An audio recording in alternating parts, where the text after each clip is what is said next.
హలవ్యాస్ వేసవి మొదలైపోయింది. పెద్దోళ్ళమే ఈ ఎండల వేడికి తట్టుకోలేక నానా అవస్థలు పడుతున్నాం.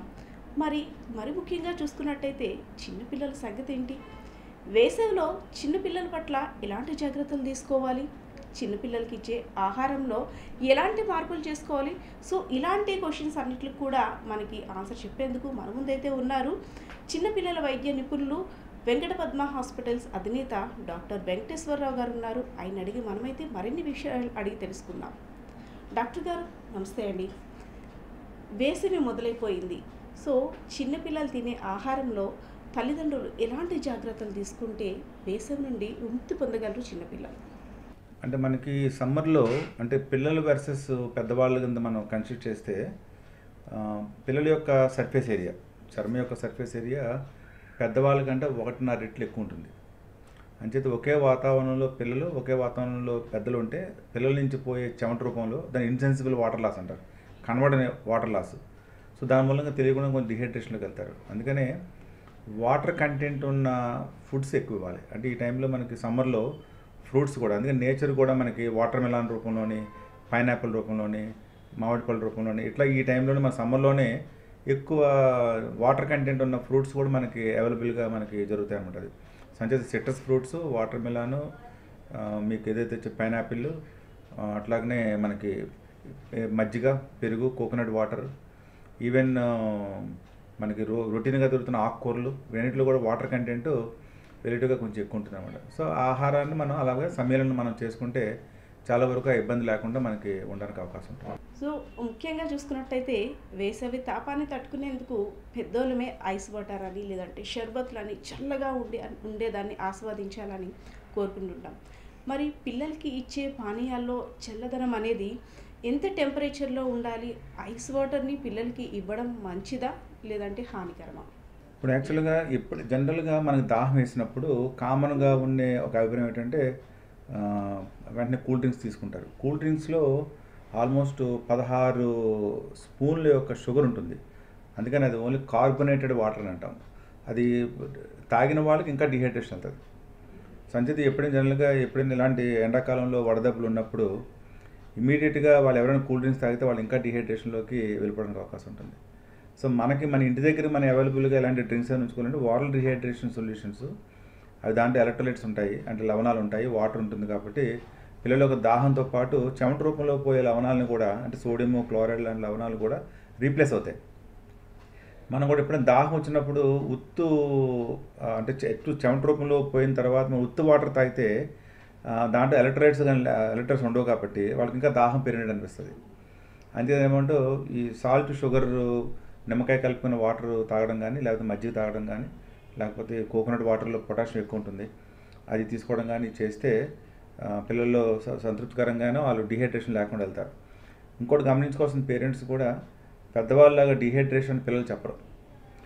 అందుకే మనం గమనించుకోవాలి. ఎప్పుడైతే వాడు దాహాన్ని ఎక్కువ అడుగుతున్నాడంటే బాడీలో 50% వాటర్ డిప్లీట్ అయితేనే దాహం రూపంలోని వాడు ఎక్కువ క్రేవింగ్ చూపిస్తాడు. ఇలాంటి సిచ్యువేషన్స్లో నెక్స్ట్ రెండోది యూరిన్ అసలు ఎన్నిసార్లు పాస్ చేస్తున్నాడని చూసుకోవాలి. డిహైడ్రేషన్ ఉన్నప్పుడు యూరిన్ తక్కువ పాస్ చేస్తారు. పాస్ చేసే యూరిన్ కూడా కాన్సన్ట్రేటెడ్గా పాస్ చేస్తారు, కలర్ మారిపోతుంది.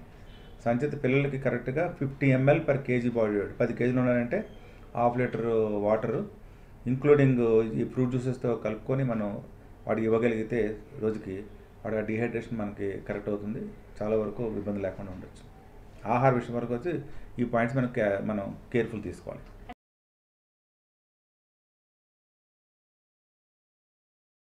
లేదు, 100% ఇవ్వకూడదు.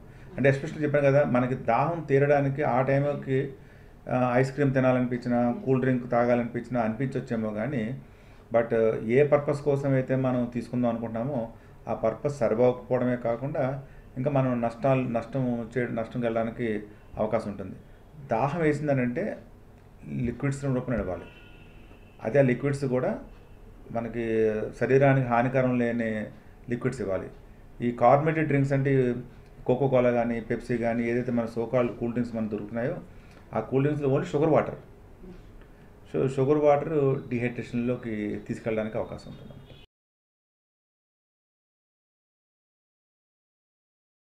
అంటే జనరల్గా సమ్మర్లో మనకి ఆర్డినరీ వాటర్ మనం తీసుకోవచ్చు. కామన్గా మన బాడీ కోరుకుంటుంది, చల్లగా వాటర్ తాగాలని కోరుకుంటుంది. సాధ్యమైనంత వరకు తీసుకోకపోవడమే అడ్వాంటేజ్. ఎందుకంటే దాని మూలంగా ఎప్పుడైతే లోపల ఇంటర్నల్ కోర్ టెంపరేచర్ సడన్గా బయట నుంచి వెళ్ళిన కూల్ వాటర్ తోటి ఆ టెంపరేచర్ గ్రేడియంట్ మారిపోవడం మూలంగా కొన్ని సమస్యలు ఉత్పన్నం అవడానికి అవకాశం ఉంటుంది అనమాట. అది అంటే మనం కూడా కన్ఫ్యూజ్ అవ్వకూడదు.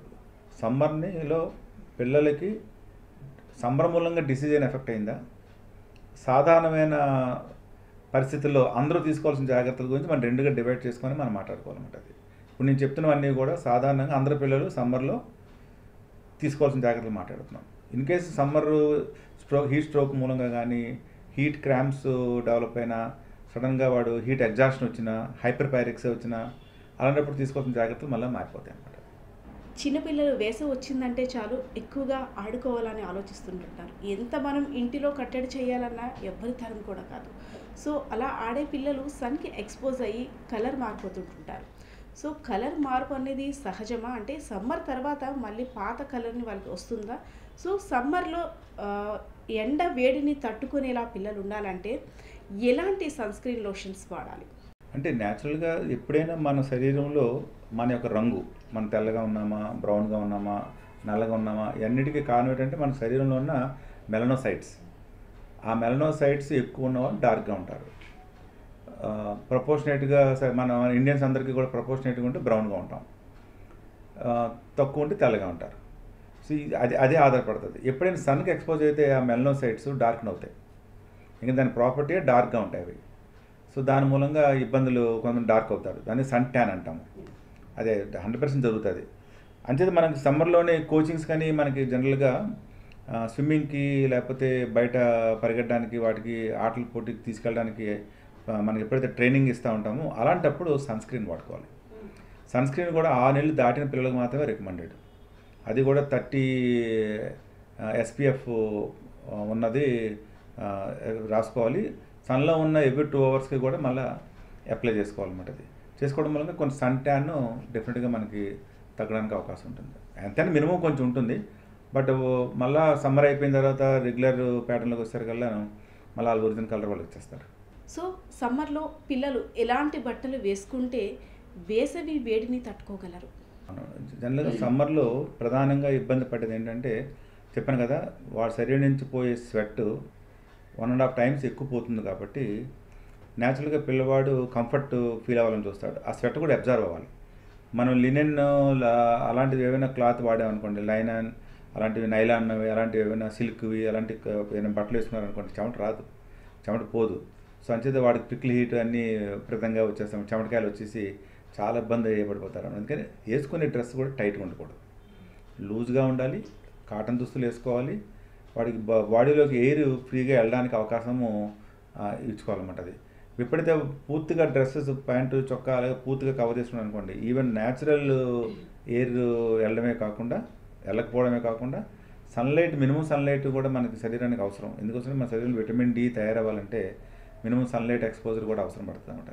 ఇప్పుడు ప్రజెంట్ మన పిల్లల్లో ఆల్మోస్ట్ 94% ఆఫ్ ది పిల్లలకి ఈ విటమిన్ డి లోపం అన్నది యాజ్ డాక్టర్స్గా మేము గమనిస్తున్నాం అనమాట. అది ఎందుకంటే విటమిన్ డి అన్నది ఆహారం ద్వారా వచ్చే అవకాశాలు తక్కువ ఉన్నాయి. కాబట్టి నేచర్ ఏమో సన్లైట్ రూపంలో సన్కి ఎక్స్పోజ్ అయితేనే, అది స్కిన్కి ఎక్స్పోజ్ అయితేనే కానీ విటమిన్ డి తయారవదు. అంతేగాని పైనుంచి కింద వరకు బట్టలు వేసుకొని, టోపీ వేసుకొని ఎండలో నిలబడ్డాం, మాకు విటమిన్ డి రాలేదని అనుకోకూడదు. స్కిన్కి ఎక్స్పోజ్ అయితేనే లోపల విటమిన్ డి తయారవడానికి ఆ పాత్వే యాక్టివేట్ అవుతుంది అనమాట. సో ఆ విధంగా తీసుకోవాలి వాళ్ళు.